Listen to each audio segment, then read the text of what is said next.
España y el Holocausto. Se acaba de cumplir el 80º aniversario de la liberación del terrible campo de exterminio de Auschwitz.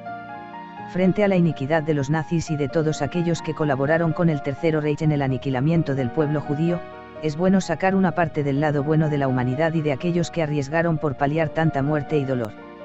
Uno de ellos es el tantas veces vilipendiado Papa Pío XII, contra quien la tendenciosa obra El Diputado, publicada en 1963, 5 años después de la muerte del pontífice, de Rolfo Schutt, alentó la leyenda negra de que el Santo Padre dio la espalda al pueblo judío en tan aciaga situación, cuando fue justo lo contrario, contribuyó a la salvación de cientos de miles de israelitas, aun a riesgo de su vida. Había un plan secreto de Hitler, dispuesto a secuestrarle. ¿Y qué decir de Francisco Franco? Apenas se sabe del diplomático Ángel Sanz-Briz, más conocido como el Ángel de Budapest, de cuyos esfuerzos en favor de los judíos en la Hungría aliada de los nazis dio cuenta una película, aunque sin los grandes medios hollywoodenses de los que sí dispuso Spielberg para su afamada lista de Schindler, cuyos logros fueron mucho menores que los de nuestro compatriota. Ante la imposibilidad de negar la evidencia de la labor de España en favor de los judíos, los sempiternos enemigos de cualquier cosa buena que pudiera hacer el régimen franquista, alegan que en realidad, las acciones de Sanz-Briz y algún otro diplomático, en realidad, lo fueron contraviniendo órdenes del dictador. La realidad es tozuda. El general Francisco Franco conservaba, de su etapa en el protectorado español de Marruecos, al igual que muchos de sus compañeros de armas africanistas, estrecha amistad con muchos miembros de la amplia comunidad sefardí que, desde hacía generaciones, encontraron asiento en aquel territorio. Además, como español no era racista, España creó en el Nuevo Mundo una sociedad mestiza y mucho menos antisemita. Pero aún hay más,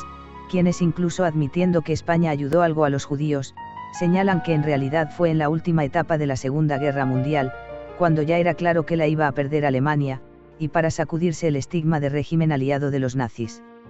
Lo cierto es que desde bien pronto, en la primera etapa de la guerra, los sucesivos ministros de Asuntos Exteriores y siguiendo órdenes explícitas del jefe del Estado, el general Francisco Gómez Jornada, quien desempeñó el cargo desde 1942 hasta 1943, año en que fue sucedido por José Félix de Lequerica, dieron instrucciones a las diferentes legaciones españolas en Europa, para que salvaran al mayor número posible de judíos.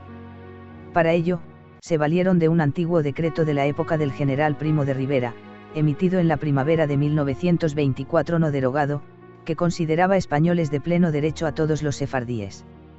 Pero conociendo ya en algunos medios más avisados las atrocidades que estaban perpetrando los nazis contra esa comunidad, a los diplomáticos españoles se les ordenó ayudar no solo a los sefardíes, sino a cualquier judío, valiéndose precisamente de esa triquiñuela y haciendo pasar por sefardíes a quienes en realidad no tenían ningún ascendente judeo-español.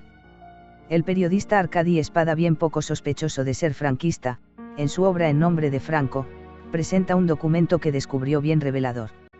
Se trata de la instrucción emitida por el ministro de Asuntos Exteriores español, José Félix Lequerica, al diplomático español Ángel Sanz-Briz, destinado en la Embajada Española en Budapest. Sírvase informar en qué forma se puede atender a lo solicitado con mayor espíritu de benevolencia y humanidad y tratando de buscar soluciones prácticas para que la actuación de esa legación resulte lo más eficaz posible y abarque en primer lugar a los sefarditas de nacionalidad española, en segundo lugar a los de origen español y finalmente, al mayor número posible de los demás israelitas. Cuando Sanz-Briz le indica al ministro que, en realidad, en Hungría no hay sefardíes, y que la única solución para salvar a judíos sería expedirles pasaportes españoles, José Félix de Lequerica se muestra aún más explícito, enviándole un telegrama con las siguientes instrucciones: muy urgente. Apruebo fórmula que propone, poniendo el mayor empeño en que la protección sea eficaz y autorizándole ampliamente para hacer lo necesario para ello. Habrá, claro está, quien considere que no solo los diplomáticos contravenían las órdenes de Franco, quien debía estar en Babia, sino su propio ministro de Asuntos Exteriores. El resultado de esta arriesgada misión es que España fue el único país europeo que no contribuyó al Holocausto y el único que no deportó ni un solo judío a los campos de exterminio nazis. No solo eso, algunas fuentes aseguran que ascenderían hasta 60.000 los judíos rescatados por el régimen de Franco, y que alcanzaron nuestras fronteras, afincándose algunos en España y el resto continuando su camino a la libertad a otros destinos. Una cifra que supera con mucho al conjunto de vidas salvadas por el resto de países. En este punto, cabe hacerse la pregunta de, frente al riesgo que acometieron los diplomáticos españoles y la misma España, ya que no olvidemos, las divisiones Panzer del entonces amo de Europa estaban al otro lado de los Pirineos, ¿qué hicieron los aliados para tratar de detener esa barbarie? Podrían haber bombardeado las líneas férreas que transportaban a aquellas gentes en vagones de ganado, camino de los hornos crematorios. Nada de eso hicieron, pero sí cayeron luego en la tentación de estigmatizar a un régimen, y aislarlo cuando España pasaba hambre, en una dura posguerra civil. Para nuestro país no hubo un plan Marshall. Y eso, pese a que ya desde 1943 y gracias al oficial polaco Witold Pilecki, el mundo ya tenía noticia de lo que le estaba sucediendo a los judíos en el régimen de terror del Tercer Reich, pese a lo cual, Franco dio inmediatamente la orden de brindar protección a los judíos. Justos entre las naciones. La labor realizada por el régimen del general Franco fue encomiable, y sin embargo, del total de 28.486 personas declaradas justo entre las naciones, reconocimiento que otorga el Museo del Yad Vashem, solo hay 9 españoles, cuando seguramente todos esos justos entre las naciones juntos no salvaron ni una ínfima parte de lo que logró España y su gobierno de entonces. Sería muy prolijo distinguir a todos aquellos que arriesgaron sus vidas por salvarlas de judíos, empezando por Salónica, donde existía una de las comunidades sefardíes más numerosas.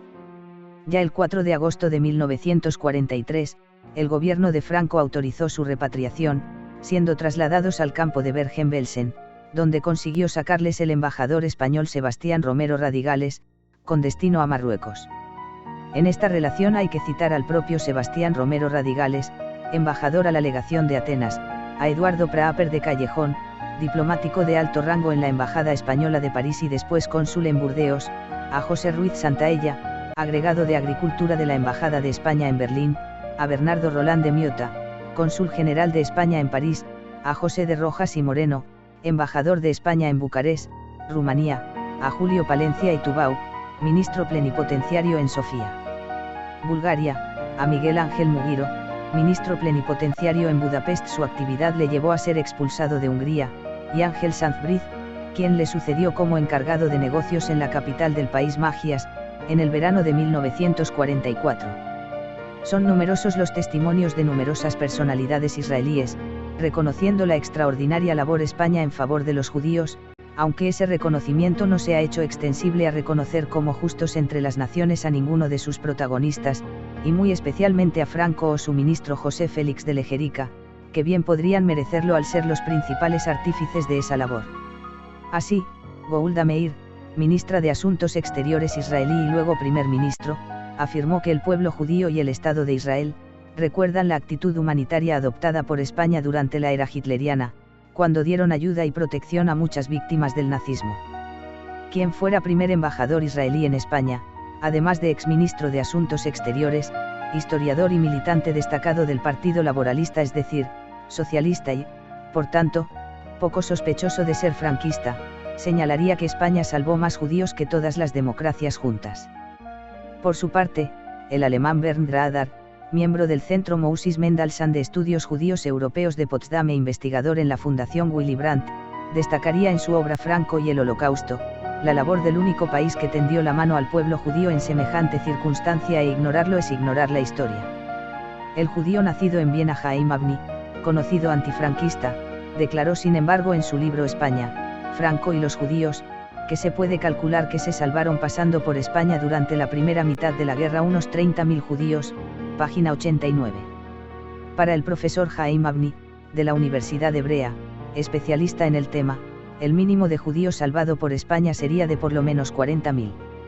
Y finalmente, el Premio Nobel de la Paz Elie Wiesel, en 1986, señaló que España fue el único país de europeo que no devolvía judíos al Tercer Reich. Jesús Caraballo.